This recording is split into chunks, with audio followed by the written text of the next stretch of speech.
Birdman's mother, Birdman's sick, so he called in the cavalry. And Birdman's mom is making a Yourvelakia Avgolemono. It's a meatball soup, Greek soup. And she made the meatball mix. So what's in it? Chopped meat, onions, parsley, salt, pepper, eggs, and rice, and a little bit of oil. You got that? Very good. Now that you got the recipe for what's in it, how much meat is it? This has to be at least 5 pounds of meat right here. Okay. Because we're making like for an army. Okay. Which you don't need so much if you're making. So if you have like about 2 pounds of chopped meat, you need a good cup of parsley, 1 medium onion chopped, salt and pepper, and a couple of eggs to bind, and rice, about third cup of rice to bind. And that's just the recipe. Okay. And if you want fennel seed, if you want to make it a little more Italian, you can use pork and you can use fennel if you want, but this is Greek. Okay. And we have Greek pride here. Right. This is very true. My viewers know this. Oh, okay. Who's your viewers, George? I have a lot of viewers. Okay. Hi, viewers. And pepper. And as you know, in this house we use the famous Greek salt that I've showed you guys in the past. We don't mess around. Okay, careful with that salt because it's like dynamite. It's not your average I think it's more powerful than Red Cross, actually. There you go. And then we got the witch's pot. That's a big pot. That's a no-joke pot. That's my hand. Let me back up. Look at the size of that pot. That's a big pot. Yeah. And soon we're going to show you how to make the avgolemono, part of it. So then what you do, you boil it. Tell us how it's done from here on. So what you do is you put up, you know, being a typical old-fashioned Greek mother, I don't use measurements, but I would say you use, to 2 pounds of meat, I would use about a gallon of water and bring it to a boil, salt the water. Don't overpower it because you have salt in the mixture, but you salt the water and you bring it to a boil. Meanwhile, you make your meatballs, have them ready.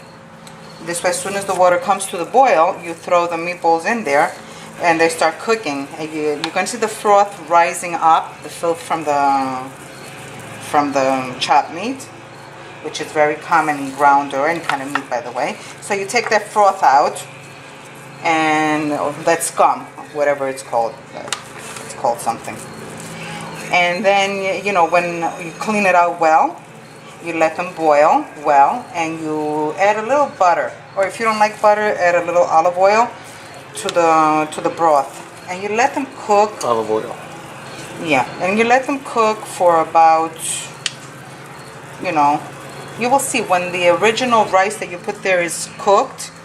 I think it should be good. And then when it's cooked, you're going to add a little more rice into the mixture. Okay, so basically when the rice cooks in the meatball, right, the meatball is done also. Basically, it should be. I would leave it like another 5 minutes just to make sure, if you really, really want to make sure for your meat. But it should be good enough, you know, because you're not making gigantic ones, and you can make them as small as you want for your own taste. And then you will take like, depending how watery your mixture is, and you add another 1/4 cup of rice to half a cup of rice. Carefully, you don't make... so you add another 1/2 cup of rice to the water. After the meatballs are cooked. Do the meatballs stay in? Stay in. They stay in, so you never remove the meatballs from the water? No, never removing meatballs from the water. Once they go in, they stay in, and this is how you make broth from this. You know, okay. So after the meatballs have cooked, you add a 1/4 cup of rice to the boiling mixture, and then you cook that rice. Yeah, you cook the rice well.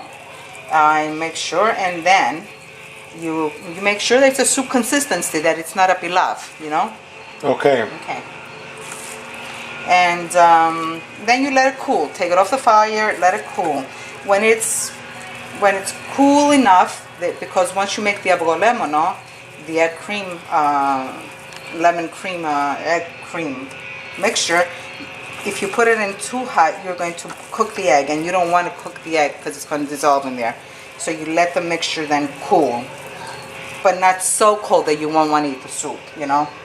I would say let the mixture be at about 100 to 115, even to 120 degrees before you do the avgolemono. That's good enough. And we will get back to you guys with the process of avgolemono. This particular video was inspired by two events. One, I've been sick for the better part of 5 days now, and Panera Bread's chicken soup wasn't doing it. And no matter what the bird lady did, I can't seem to recover. And when the birdman gets sick, he screams for his mommy. And the second event is that Fred Dredd, 26, went out to dinner last night and mentioned over the airwaves that he was having avgolemono soup. And we had a small QSO about it in reference to what it really takes to make that soup. And here we are almost into 10-minute video, and we're just making meatballs. So I will restart this video when we're getting ready to make the avgolemono so you can see how time consuming it is. By the way, avgolemono soup is good with the meatballs, but if you really are sick, the best soup is avgolemono chicken soup. That's the cure. That's a real cure. But George has his own way of doing things. And there you go. And that's why he's the Birdman. All right, ladies and gentlemen, and to my viewers, we'll be back with the witch's pot and the Yourvelakia avgolemono soup. And I actually call this the angel because I don't believe in witches. So call it the So angel. this is the angel's pot. We'll be back. You know. Okay, so we're at the meatball process. The water is boiled in the angel pot, and the 700 meatballs are about to meet the boiling water. And we're gonna give this video to you guys step by step the best we can. So the meatballs are gonna go in, and they're gonna boil over like we said. Then as they boil, you're gonna get a murky froth at the top of the water, which you basically would go in and scoop out. You could see slowly beginning to accumulate at the top of the surface there. You'd scoop it out with a spoon, and you'd throw it out basically. And there they go, a whole bunch of meatballs going into the water. And as it starts frothing and the goop comes up, I'll show you that and how we scoop it away and take you through the process of making this Yourvelakia avgolemono soup. I'm getting better just looking at it. Alright, we'll be back. Okay, so we're still boiling out, nice and easy. Some of you might have noticed a second pot. There's something brewing in this pot. Something's brewing. Uh-oh. And we got bread on the way.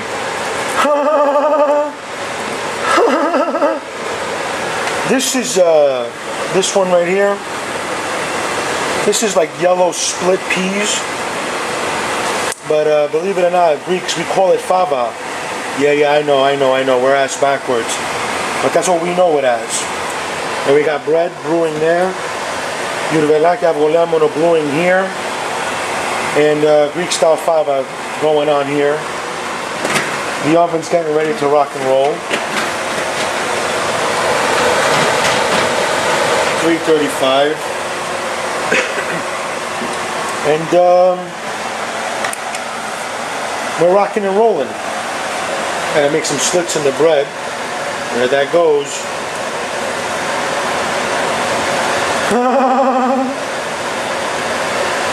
Right, you see that?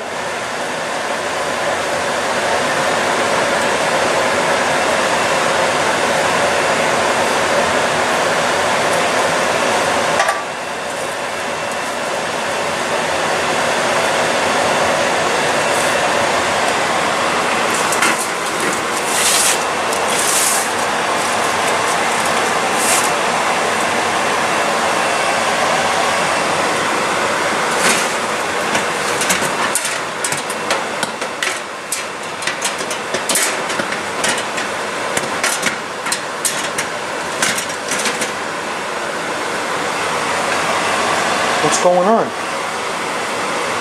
Oh, there's something a brewing. Fava, Yourvelakia Avgolemono. The first round of bread. Something else is brewing there though.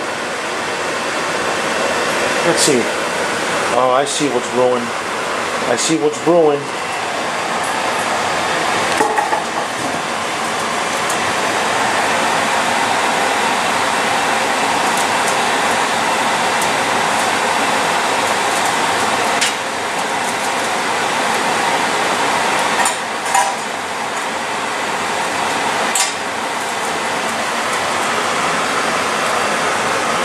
That's number 2.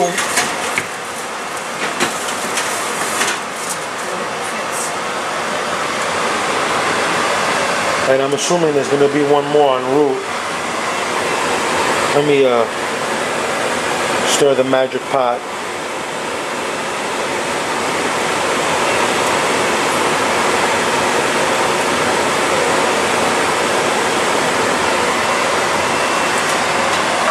And there goes another one.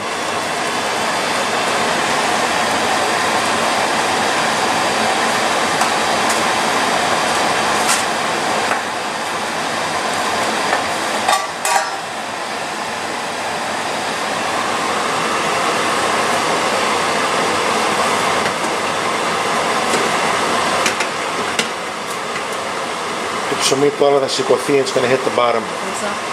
I think so.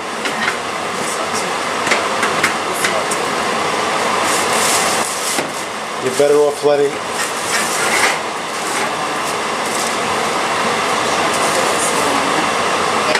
There you go.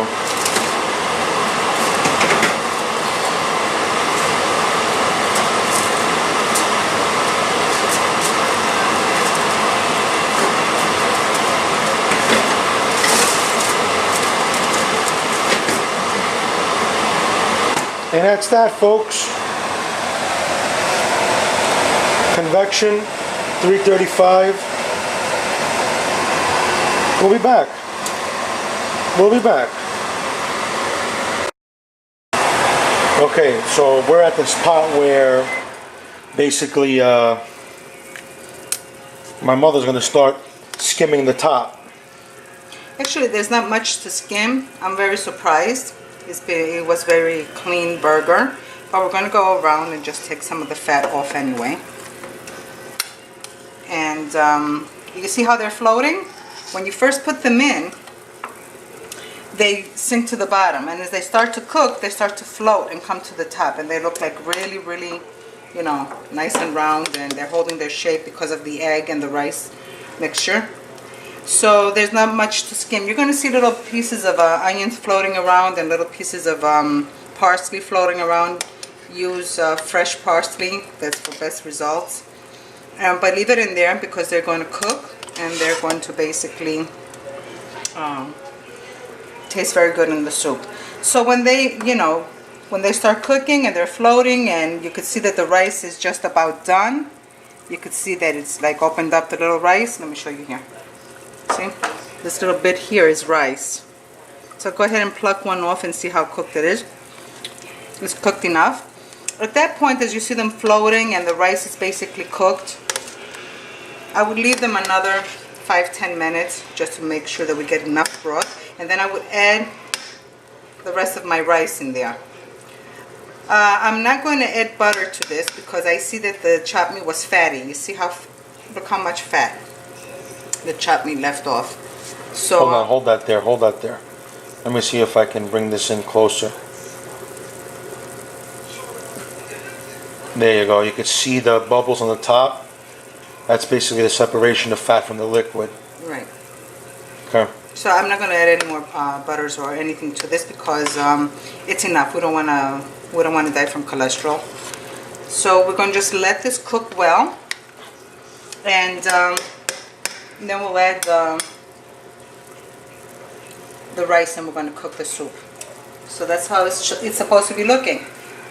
When you first put them in,